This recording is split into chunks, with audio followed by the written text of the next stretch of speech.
پاکستان کے ضلع قصور کے اس نوجوان مجاہد کی کہانی جس نے اسرائیل کی سرحدوں کو ہلا کر رکھ دیا۔ اسلام کی بقا کی جنگ لڑنے والے اس مجاہد کی طویل داستان سننے سے پہلے چینل کو سبسکرائب کیجیے تاکہ کہانی کی تمام ترقصات آپ تک ہمیشہ پہنچتی رہیں۔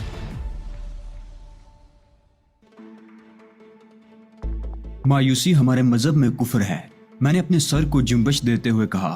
تھوڑی دیر کے بعد ہم وہاں سے اٹھ گئے اور جب ہم باہر نکلنے لگے تو میں نے تعجب سے پوچھا، ہوٹل کا بل نہیں دو گے فوزی؟ بل کسے دیا جائے؟ اس نے ہنستے ہوئے کہا۔ پھر وہ مجھے وہاں کے نظام کے بارے میں بتانے لگا۔ تمام سیاسی تربیتی کام یہاں ہوتے تھے، بے شمار لوگ اس شہر میں مصروف رہتے تھے اور ان کی ضرورتوں کے لیے ایسے کئی ریستوران اس شہر میں جگہ جگہ قائم کیے گئے تھے تاکہ ضروریات کی جستجو میں مجاہدین کا وقت برباد نہ ہو۔ یہی لوگ رضاکارانہ طور پر ان ریستورانوں میں 1 گھنٹے کام کرتے تھے۔ ڈیوٹیاں ہر گھنٹے کے بعد بدلتی رہتی تھی۔ ان کاموں میں برتن صاف کرنا، عمارت کی صفائی، شہر کی صفائی، غرض کچن کے سبھی کام شامل تھے۔ اجناس اور ضروریات کی دوسری چیزیں تنظیم فراہم کرتی تھی۔ پھر بل وغیرہ کیسا؟ بات میری سمجھ میں آ گئی تھی۔ میں ہر لمحے نئی حیرت سے دوچار ہو رہا تھا۔ در حقیقت یہ ماحول طلسمی ماحول محسوس ہو رہا تھا۔ نہ جانے کتنا وقت گزر گیا۔ فوزی شاید خود بھی تھک گیا تھا۔ خاتون نائمہ برق نے میری ڈیوٹی لگائی ہے کہ تمہارے کام کی ابتدا کر دی جائے۔ رجسٹریشن ہو چکا ہے تمہارا۔ اب یہ بتاؤ تربیتی پروگرام کب سے شروع کرو گے؟ فوزی نے کہا۔ کسی بھی وقت، مجھے اس پر کوئی اعتراض نہیں ہے، میں نے جواب دیا۔ فی الحال آج تو آرام کرو، میرا خیال ہے کل صبح ہم اپنے کام کا آغاز کر دیں گے، زرار فوزی نے کہا اور میں نے سر تسلیم خم کر دیا۔ پھر ہم اس زیر زمین شہر سے باہر نکل آئے۔ نائمہ برق کی رہائش گاہ میں میرے لیے جو کمرہ مخصوص کیا گیا تھا میں نے اس میں قیام کیا۔ رات کا کھانا نائمہ برق اور کچھ دوسرے لوگوں کے ساتھ کھایا گیا۔ کھانے کے دوران دلچسپ گفتگو ہوتی رہی، بہت سے موضوعات زیر بحث آئے اور میں نے بھی اس میں حصہ لیا۔ بس یہی محسوس ہوتا تھا جیسے درینہ شناساؤں کے درمیان بیٹھا ہوں، ذرا بھی اجنبیت کا احساس نہیں ہوتا تھا۔ سب کے سب بے تکلفی سے اس طرح گفتگو کر رہے تھے جیسے ایک ہی خاندان کے افراد ہوں۔ پھر کچھ دیر بعد ہم لوگ اپنی اپنی خواب گاہوں میں چلے گئے۔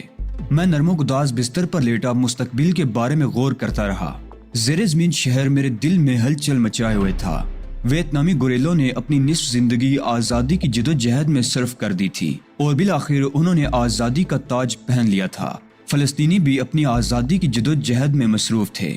ممکن ہے یہ جدوجہد طویل ہو جائے، مگر مغربی طاقتوں نے عربوں کے سینوں میں جو خنجر گھونپا تھا، اس زخم سے بہنے والے لہو کے ایک ایک قطرے کا حساب انہیں اسی طرح چکانا ہوگا جس طرح امریکہ نے ویتنام میں یہ حساب چکایا ہے۔ پھر میں ان تربیتی اسکولوں کے بارے میں غور کرتا رہا جن سے مجھے دوچار ہونا تھا، یہاں تک کہ سوچتے سوچتے میری آنکھ لگ گئی اور میں گہری نیند سو گیا۔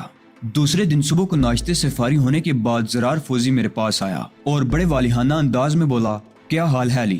بالکل ٹھیک، میں تمہارا ہی انتظار کر رہا تھا، میں نے جواب دیا اور ہم دونوں کمرے سے باہر نکل آئے۔ کچھ دیر بعد ہم دوبارہ اسی زیر زمین شہر میں داخل ہو گئے۔ سرنگوں کے جال جا بجا بچھے ہوئے تھے، نہ جانے یہ شہر کہاں سے کہاں جاتا تھا۔ پھر میں ٹریننگ سکولوں کے سلسلے کی جس پہلی عمارت میں داخل ہوا وہ دفاتر کی عمارت تھی۔ یہاں مجھے ایک چوڑے چہرے والے شخص کے سپرد کر دیا گیا تھا جس کا نام حماد نوری تھا۔ حماد نوری نے رجسٹر میں میرے متعلق ضروری تفصیلات درج کی اور اس کے بعد بتایا گیا کہ تقریباً 15 دن تک مجھے صرف نظریاتی لیکچر دیے جائیں گے اور فلسطین کے سلسلے میں ہونے والی سازش کی تشریحات کی جائیں گی۔ ممکن ہے مسٹر علی آپ تاریخ فلسطین سے بخوبی واقف ہوں، لیکن یہ نظریاتی پروگرام ہماری تربیت کا ایک مخصوص حصہ ہے۔ اس طرح آپ کو نہ صحیح ہمیں مطمئن ہونے کا موقع ملتا ہے اور ہم یہ جان جاتے ہیں کہ جو شخص ہمیں شامل ہوا ہے وہ ہمارے مقاصد سے کس حد تک واقف ہے اور خود اس کے نظریات ہمارے نظریات سے کس حد تک ملتے ہیں۔ حماد نوری نے وضاحت سے کہا، مجھے اعتراف نہیں ہے حماد، میں ہر طرح تیار ہوں۔ میں نے پرجوش لہجے میں کہا، تو پھر یہاں دستخط کر دیجئے۔ حماد نوری نے رجسٹر کی طرف اشارہ کیا اور میں نے دستخط کر دیے۔ اس کے بعد زرار فوزی چلا گیا اور میں اس پہلے تربیتی اسکول میں قیام پذیر ہو گیا جس میں ایک باقاعدہ ہاسٹل بھی تھا۔ نہایت خوشگوار ماحول تھا یہاں کا، پھر بھی زندگی چند اصولوں کی پابند تھی۔ مثلاً صبح ہمیں بستر چھوڑ دینا ہوتا تھا اور اپنے سارے کام اپنے ہاتھوں سے کرنے ہوتے تھے، گویا یہاں سے ہمیں ذمہ داری کا احساس دلایا جاتا تھا۔ ہر کام کا ایک وقت مقرر تھا، اس سے کوئی شخص بھی گریز نہیں کر سکتا تھا۔ روزانہ کلاس لگتی تھی، اور بڑے بڑے اساتذہ ہمیں تاریخ فلسطین کے موضوع پر طویل لیکچر دیا کرتے تھے۔ اگر ہم بحیرہ روم کی جانب سے فلسطین کی طرف جائیں تو پہلے تنگ ساحلی میدان نظر آئے گا اور پھر فلسطینی پہاڑیوں کا سلسلہ شروع ہو جائے گا جو شمال جنوب میں دور تک چلا گیا ہے۔ ان پہاڑوں کے مشرق میں ایک گہری اور تنگ وادی شروع ہو جاتی ہے جس کے بیچوں بیچ دریا اردن بل کھاتا ہوا بہ رہا ہے۔ یہ وادی دوسری جانب پھر سے بلند ہونے لگتی ہے اور ڈلوان اور سنگلاخ پہاڑوں میں مل جاتی ہے۔ ان پہاڑوں کے بالائی ڈلوانوں پر کوئی 15 میل کی چوڑائی میں چھوٹے چھوٹے دیہات، باغات اور سنوبر کے درخت پھیلے ہوئے ہیں۔ یہی پہاڑ مشرق کی جانب بالکل غیر محسوس طور پر صحرا کی صورت اختیار کر لیتے ہیں۔ یہ صحرائی شام ہے جو تقریباً 500 میل دور فرات سے جا ملتا ہے۔ اردن کی مملکت دریا کے مشرق میں پھیلی ہوئی نصف وادی پہاڑی سلسلے اور شامی صحرا کے کچھ حصے پر مشتمل ہے۔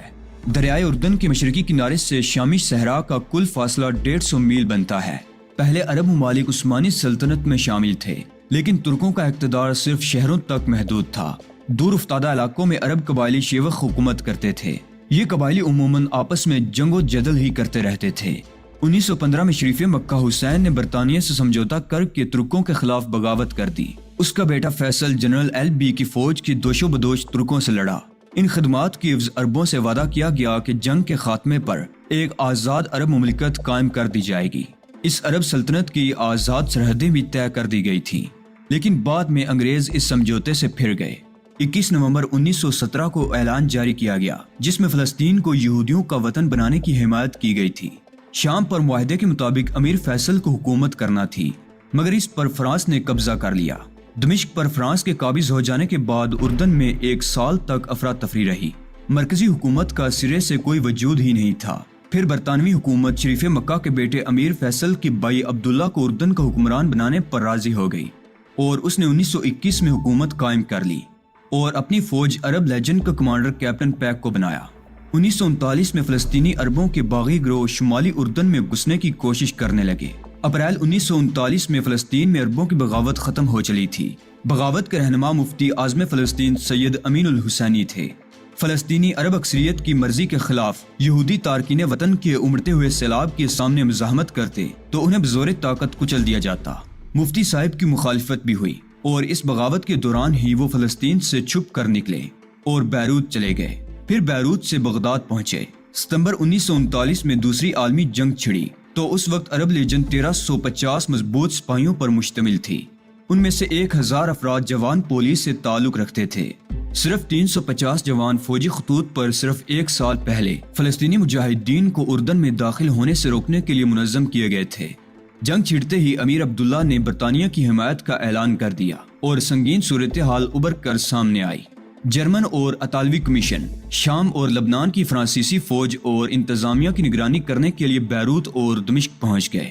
اپریل 1941 میں رشید الگیلانی نے عراقی حکومت کا تختہ الٹ دیا اور عراق کا کمسن بادشاہ اپنا لینے کے لیے عمان پہنچا۔ اب عراق، شام اور لبنان دشمن کے قبضے میں تھے۔ ادھر سے جرمن اور اطالوی افواج مغربی صحرا سے مصر کی طرف بڑھ رہی تھی۔ اردن کی کوئی حیثیت نہیں تھی۔ برطانیہ دنیا بھر میں اکیلا رہ گیا تھا۔ ان مایوس لمحوں میں امیر عبداللہ نے برطانیہ کی حمایت کی۔ یقیناً جواں مردی کا کام تھا۔ ایک چھوٹا سا برطانوی دستہ عراق کی طرف روانہ ہو گیا۔ مقصد برطانوی فضائیہ کے اڈے حبانیہ کو مدد پہنچانا تھا۔ عرب لیجن کی موبائل فورس بھی ساتھ تھی۔ حبانیہ کا محاصرہ ٹوٹ گیا۔ اس مختصر سی فوج نے بڑے کارہائے نمایاں انجام دیے۔ بغداد نے ہتھیار ڈال دیے۔ حاجی امین فرار ہو کر برلن چلے گئے۔ نازی فتح یاب ہو جاتے تو یہودی اپنے ناپاک عزائم میں کبھی کامیاب نہ ہوتے، لیکن جرمنوں کی شکست کے فوراً بعد تشدد اور خون ریزی کا آتش فشاں پھوٹ پڑا۔ یہودیوں کی خفیہ تنظیمیں سرگرم عمل ہو گئیں۔ ان میں سب سے بڑی تنظیم ارگون تھی۔ پولینڈ کا ایک یہودی مناہم بیگن اس کا سرغنہ تھا۔ یہ شخص 1942 میں فلسطین پہنچا تھا۔ اس کی خوفناک کارروائیاں جاری رہیں جو بظاہر انگریزوں کے خلاف تھیں، لیکن در پردہ وہ عربوں کو بھی فلسطین سے بے دخل کرنے کے خواب دیکھ رہا تھا۔ کنگ ڈیوڈ ہوٹل میں عربوں کا سیکرٹریٹ قائم تھا۔ اس ہوٹل کو بم سے اڑا دیا گیا اور بے شمار افراد اس حادثے کا شکار ہوئے۔ ارگون نے ساری دنیا میں اس طرح کی تشہیر شروع کر دی جیسے فلسطین یہودیوں کا وطن ہے اور بیرونی فوجی اقتدار انہیں کچل رہا ہے۔ برطانیہ نے وطن چھوڑ کر آنے والے یہودیوں کو فلسطین میں آباد کیا تھا، انہیں عربوں کے خلاف تحفظ دیا، لیکن بن گوریان نے برطانیہ ہی کو یہودیوں کا دشمن نمبر 1 قرار دیا۔ اور امریکہ کو اپنی مدد پر آمادہ کر لیا۔ اینگلو امریکی کمیٹی بنی اور ناکام ہو گئی۔ برطانوی وزیر خارجہ نے شکست قبول کر لی اور برطانیہ کے فلسطین سے نکل جانے کا فیصلہ ہو گیا۔ یہودیوں نے برطانوی اقتدار کو شکست دے کر عربوں کے خلاف کام شروع کر دیا۔ انہیں امریکی مدد حاصل تھی۔ عربوں کی آواز دبا دی گئی تھی۔ عرب لیجن، جس نے اس دوران حالات کی نزاکت کو محسوس کر کے خود کو طاقتور بنانے کی کوشش کی تھی، یہودیوں کے مقابل آ گئی اور جنگ ہونے لگی۔ لیکن برطانیہ امریکہ کے سامنے جھک گیا۔ حکومت برطانیہ نے عرب لیجن میں کام کرنے والے برطانوی فوجیوں کو واپسی کا حکم دیا اور اس واپسی سے عربوں کی کمر ٹوٹ گئی۔ پھر بھی عرب لیجن جنگ کرتی رہی اور جدید ہتھیاروں کے مقابلے میں اسے ناکامی سے دوچار ہونا پڑا۔ لدا اور رملی پر یہودیوں کا قبضہ ہو گیا۔ شام سرحدوں سے آگے نہ بڑھ سکا اور اس طرح امریکی امداد سے اسرائیل مکمل طور پر وجود میں آ گیا۔ اسرائیلی پناہ گزینوں کا سیلاب امڑ پڑا اور اس طرح فلسطینیوں سے ان کا وطن چھین لیا گیا۔ عرب تاریخ اپنی تلخ روایتوں کے ساتھ نگاہوں کے سامنے آئی تھی اور دل خون ہو جاتا تھا۔ در حقیقت اگر طاغوتی قوتیں عربوں کے خلاف جمع نہ ہو جاتی تو عربوں کی شکست ناممکن تھی۔ اس تربیت میں میرے ساتھ بے شمار طلباء تھے جن سے میری دوستی ہو چکی تھی اور ہم لوگ اکثر ساتھ رہتے تھے۔ ایک پورا خاندان اس تربیت میں شریک تھا۔ ایک معمر بزرگ، 2 نوخیز لڑکیاں اور 3 نوجوان لڑکے۔ ان کا جوش قابل دید تھا۔ صدف العیش اسی خاندان کی رکن تھی۔ رحیم العیش کی بیٹی جو جنون کی حد تک وطن پرست تھی، میں نے ایک بار بھی اس کی ہونٹوں پر مسکراہٹ نہیں دیکھی تھی۔ وہ دوسروں کی طرف متوجہ ہونے کی عادی نہیں تھی اور صرف اپنے کام سے کام رکھتی تھی۔ میں نے کبھی اسے کسی سے گفتگو کرتے نہیں دیکھا، جبکہ اس کی دوسری بہن شیخہ ہنس مکھ اور خوش مزاج تھی۔ لیکن اس شام میں اپنے کمرے میں بیٹھا ایک میگزین دیکھ رہا تھا کہ صدف اندر آ گئی۔ میں اسے دیکھ کر سنبھل گیا تھا۔ ہیلو صدف، میں نے نہایت شائستہ لہجے میں کہا۔ تم پاکستانی ہو؟ اس نے میرے قریب بیٹھتے ہوئے پوچھا۔ ہاں، پاکستان میرا وطن ہے۔ اس کے لہجے کی اپنائیت پر مجھے شدید حیرت تھی۔ آخر کون سا جذبہ تمہیں وطن سے دور ہمارے درمیان لے آیا ہے؟ اس نے سوال کیا۔ صرف جذبہ ایمان۔ میں فلسطینیوں کے مقاصد سے متاثر ہوں اور ان کے شانہ بشانہ جنگ کرنے کا عزم لے کر آیا ہوں۔ جبکہ امریکہ میں تم قانون کے طالب علم تھے۔ ہاں، میں نے ایک مستقبل کے خواب دیکھے تھے اور انہی خوابوں کی تکمیل میں مصروف تھا۔ لیکن اس کے بعد میں نے ایک اور خواب دیکھا۔ وہ خواب میرے مستقبل کے سارے خوابوں سے حسین تھا۔ پھر میں اس خواب کی تعبیر کے حصول کے لیے یہاں تک پہنچ گیا۔ مجھے تمہارے اس جذبے سے عشق ہے۔ میں اسی طلسم سے گرفتار ہو کر تمہارے پاس آئی ہوں۔ میں تمہیں خوش آمدید کہتا ہوں صدف، لیکن میری کہانی تم نے کہاں سے سن لی؟ میں نے مسکراتے ہوئے پوچھا۔ خطان کے گروہ کے ایک مرد سفیان سے۔ وہ اپنے دوست کو تمہارے بارے میں بتا رہا تھا۔ اس کے پاس تمہارا ترتیب دیا ہوا نقشہ موجود ہے۔ میں نے اسی سے ساری تفصیل سنی تھی۔ مجھے اپنے وطن کی کہانیاں سناؤ۔ میں تمہارے بارے میں زیادہ سے زیادہ جاننا چاہتی ہوں۔ تم بہت جذباتی لڑکی معلوم ہوتی ہو صدف۔ اگر انسان جذبات سے دور ہٹ جائے تو پھر پتھر اور انسان میں کیا فرق رہ جاتا ہے؟ وہ بولی۔ اس میں کوئی شک نہیں ہے صدف، یہ جذبات ہی تو انسان کے سینے میں محبت کے گلزار کھلاتے ہیں۔ میرا وطن پاکستان اور اس کے ایک صوبے میں میرا چھوٹا سا شہر قصور، جس کے سرسبز و شاداب کھیت آج بھی میری آنکھوں میں لہلہاتے ہیں۔ مجھے اپنے اس وطن سے بے پناہ محبت ہے۔ وہاں وہ لوگ بستے ہیں جنہوں نے میری پرورش کی ہے، وہ لوگ جنہوں نے مجھے جنم دیا ہے۔ میرے کھیتوں کے درمیان پھیلی ہوئی پگڈنڈیاں اور ان کے اختتام پر سرسبز و شاداب درخت، باغ جن کے درختوں پر چڑھ کر میں نے بچپن گزارا، مجھے سب کچھ یاد ہے۔ مگر میں نے ایک مقصد کے لیے تمام یادوں کو فراموش کر دیا ہے۔ جب تم اپنے آزاد وطن میں آباد ہو جاؤ گی صدف، تو میں اپنے اس چھوٹے سے شہر میں واپس چلا جاؤں گا، سینے میں محبت اور اخوت کے وہ جذبے لے کر جو انسانیت کی تکمیل کرتے ہیں۔ میں پھر سے اپنی وادیوں میں لوٹ جاؤں گا، اور جب بھی مجھے تمہارا خیال آئے گا تو سکون کا ایک سمندر میرے سینے میں موزن ہو جائے گا۔ میں سوچوں گا کہ ایک اچھائی کے حصول کے لیے میری اپنی خدمات بھی شامل ہیں۔ صدف، میں تمہیں تمہارا وطن دلانے کے لیے آیا ہوں کہ اس کوشش میں اگر میری جان بھی کام آ جائے تو میں اسے اپنی خوش بختی تصور کروں گا۔ اس آزادی کے لیے مجھ جیسے ہزاروں نوجوان اپنے خون کا ایک ایک قطرہ بہا دیں گے اور یہ کوشش کریں گے کہ تم لوگوں کو تمہارا وطن واپس مل جائے۔ صدف کی آنکھوں سے آنسو بہنے لگے۔ ہاں، مجھے بھی اپنا وطن یاد ہے۔ بہت چھوٹی سی تھی میں جب میرے ماں باپ انگلی پکڑ کر وطن سے نکلے تھے اور ہم نہ جانے کہاں کہاں بھٹکتے پھرتے رہے تھے۔ مجھے بھی اپنے گھر کا وہ چھوٹا سا آنگن یاد ہے جہاں ایک درخت تھا۔ میں نے فیصلہ کیا ہے علی کہ میں اس گھر کے حصول کے لیے اپنے خون کا ایک ایک قطرہ بہا دوں گی۔ میں ہر قیمت پر اسے آزاد کراؤں گی، مگر فی الوقت میری ایک خواہش ہے وہ کیا؟ میں نے پوچھا۔ جب ہماری تربیت مکمل ہو جائے تو گروہ بندی کے وقت تم مجھے اپنے ساتھ رکھو گے۔ مجھے کوئی اعتراض نہیں ہوگا کیونکہ میں جانتا ہوں کہ مستقبل میں تم یہودیوں کے لیے ایک قیامت ثابت ہوگی۔ ہاں علی، تم نے تربیت حاصل کیے بغیر ہی صرف جذبہ ایمانی سے کام لے کر وہ سب کچھ کر ڈالا ہے جو تربیت یافتہ افراد بھی مشکل سے کر پاتے ہیں۔ جب تم تربیت کے بعد ایک نئی حیثیت حاصل کر لو گے تو میں جانتی ہوں کہ تم کیا کردار ادا کرو گے۔ میں اپنا نام بھی تمہارے نام کے ساتھ شامل رکھنا چاہتی ہوں۔ میں کوشش کروں گا کہ ایسا ہی ہو۔ اس کے بعد صدف چلی گئی تھی، مگر بعد میں مجھ سے مسلسل ملتی رہی تھی۔ وہ بہت کم مسکراتی تھی۔ اس کے چہرے پر ایک گمبھیر سی اداسی طاری رہتی تھی، جیسے اسے کسی عزیز ترین شے کے کھونے کا غم ہو۔ اس کی آنکھیں آگ کی سی روشن رہتی تھی اور میں اس آگ میں صہیونیت کے مستقبل کو جلتے ہوئے دیکھتا تھا۔ 15 دن کا نظریاتی کورس کرنے کے بعد ہمیں فزیکل ٹریننگ سینٹر بھیج دیا گیا۔ فزیکل ٹریننگ سینٹر کا آغاز جسمانی تربیت سے ہوتا ہے اور ایسے کڑے اور جسمانی مشقت کے کام سپرد کیے جاتے ہیں جو عام لوگوں کے بس کے نہیں ہوتے۔ گوشت پوست کے انسانوں کو فولادی سانچوں میں ڈالا جاتا ہے، چھاپا مار تربیت دی جاتی ہے۔ مرد ہو یا عورت، اسے نہایت سخت ترین مراحل سے گزرنا پڑتا ہے۔ سیدھی اور عمودی پہاڑیوں پر چڑھنا، رکاوٹیں عبور کرنا، بلند جگہوں سے کودنا، دلدلوں، دریاؤں اور سنگلاخ علاقوں میں سے کپڑوں سمیت گزرنا، چھتوں پر چڑھنا، خطرناک پہاڑی راستے طے کرنا اور سامان لاد کر پتھروں اور چٹانوں بری زمین پر سفر کرنا، یہ سب اس تربیت میں شامل تھا۔ اس ٹریننگ کے مختلف مراحل تھے۔ ٹریننگ کے دوران بعض طلبہ زخمی بھی ہو جاتے تھے اور بعض اوقات ان کی اموات بھی واقع ہو جاتی تھی، لیکن بہر صورت آزادی کے متوالے خوشی خوشی اس تمام تربیت کورس سے گزرتے تھے۔ بارہا ہمیں طوفانی راتوں میں صحراؤں سے گزرنا ہوتا اور ایسے عجیب و غریب علاقوں میں پہنچایا جاتا جہاں چاروں طرف موت کی حکمرانی ہوتی۔ بے شمار مراحل پیش آتے اور میں ان مراحل میں صدف کو اپنے قدم با قدم ہی پایا۔ میں نہیں جانتا تھا کہ اس کی دلی کیفیات کیا ہیں، لیکن ذہنی طور پر وہ مجھ سے بے حد متاثر نظر آتی تھی اور کوشش کرتی تھی کہ مجھ سے قریب رہ سکے۔ اس کے بہن اور بھائی ہم سے بچھڑ گئے تھے کیونکہ انہیں ایک اور جماعت میں شامل کر دیا گیا تھا۔ 11 افراد کی اس جماعت میں میرے ساتھ صدف بھی شریک تھی اور ہمارے چند دوسرے شناسا بھی، جن میں 2 لڑکیاں اور بھی تھی۔ ہم سب اس تربیت سے گزر رہے تھے اور مجھے یہ بات کہنے میں عار نہیں کہ چند روز بعد ہی ان لوگوں نے میری جسمانی برتری کا اعتراف کر لیا۔ وہ خطرناک سے خطرناک کام جو دوسروں کے لیے پہاڑ ثابت ہوتے تھے، میں انہیں ہنستے ہنستے مکمل کر لیا کرتا تھا اور اس طرح میری بہترین رپورٹیں تیار ہو رہی تھی۔ میں نے بارہا صدف کی آنکھوں میں عجیب سی چمک دیکھی تھی۔